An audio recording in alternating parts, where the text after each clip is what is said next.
Hello student, बहुत से बच्चों के डाउट आ रहे थे कि सर 12th कॉमर्स बाद कौन कौन से कोर्स कर सकते हैं, हमें क्या क्या कोर्स करने चाहिए या कौन कौन से गोल बना सकते हैं हम कोर्स के, कौन सा कोर्स करें। तो उसके लिए मैंने उनके डाउट, उनकी डिमांड के चलते मैंने वीडियो बनाया है कि आफ्टर 12th कॉमर्स कोर्स कौन से कोर्स होते हैं जो 12th कॉमर्स बाद कर सकते हैं।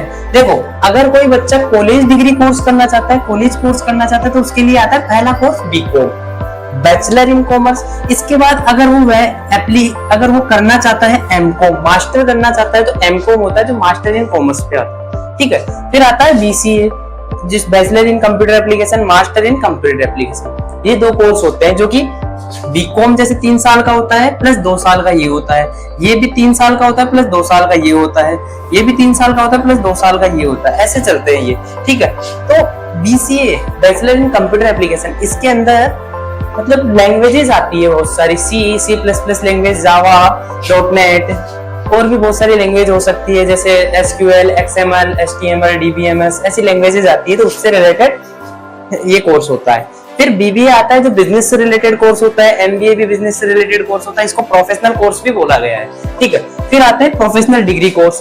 कॉमर्स स्ट्रीम का सबसे हार्डेस्ट कोर्स होता है, हार्डेस्ट एग्जाम भी होता है सीए, जिसको चार्टेड अकाउंटेंट बोलते हैं। ठीक है, सेकंड कोर्स आता है सीएस, कंपनी सेक्रेटरी होता है। थर्ड कोर्स आता है सीएमए, पोस्ट मैनेजमेंट अकाउंटिंग होता है। वैसे इनका बोल सकते हैं इन दोनों का कॉम्बिनेशन ही सीए के अंदर आता है, इतना हार्ड एग्जाम होता है। फिर आता है एलएलबी। एलएलबी को करने से पहले एक एग्जाम फाइट करना पड़ता है, CLAT, common law admission test. ठीक है, फिर इसके बाद चलते हैं अपन कंप्यूटर एप्लीकेशन रिलेटेड कोर्स।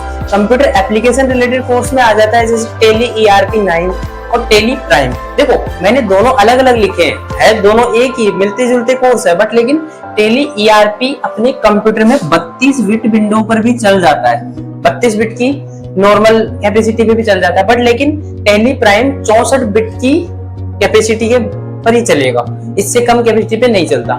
इसके साथ जीएसटी भी एप्लीकेबल हो गया, जीएसटी भी करना पड़ता है। फिर गर्ल्स के लिए सबसे बेस्ट अपॉर्चुनिटी मैं बताऊंगा फ्यूचर के लिए, जो कि बैंकिंग सेक्टर है। बैंकिंग सेक्टर में गर्ल्स बहुत अच्छा परफॉर्मेंस दे सकती है, बहुत बेस्ट है, गर्ल्स के लिए प्रोवाइड की गई है बैंकिंग सेक्टर की अपॉर्चुनिटी। हालांकि बॉयज भी जाता है, ऐसा नहीं कि ये भेदभाव हो रहा है कि बॉयज को नहीं भेजना, गर्ल्स को भेजना है, दोनों जा सकते हैं, पर मैं बोलूंगा गर्ल्स के लिए बहुत अच्छी बेस्ट अपॉर्चुनिटी है। Financing and management sector, financial management sector में आ जाता है, तो उसमें हर चीजें, शेयर मार्केट हो गया, उससे रिलेटेड कोर्स भी होते हैं बहुत सारे, तो वो चीज होती है। इसके अलावा बैचलर इन इकोनॉमिक्स कोर्स होता है और बैचलर इन स्टैटिस्टिक्स कोर्स होता है। ठीक है, इससे बैचलर इन स्टैटिस्टिक्स सीए के जैसा ही होता है, C&AG course. Controller and auditor general का कोर्स होता है जो कि सीए से भी ऊपर का कोर्स होता है, वो भी बन सकते हैं इसमें, तो वो कोर्स होते हैं। तो बच्चों की डिमांड पे मैंने वीडियो बना दिया है। अब बच्चे अपना गोल सेटअप कर सकते हैं, या जो 12th पास आउट हो गए हैं वो कौन से या कौन सा कोर्स करना चाहते हैं वो कोर्स कर सकते हैं। ये वीडियो मैंने बना दिया है।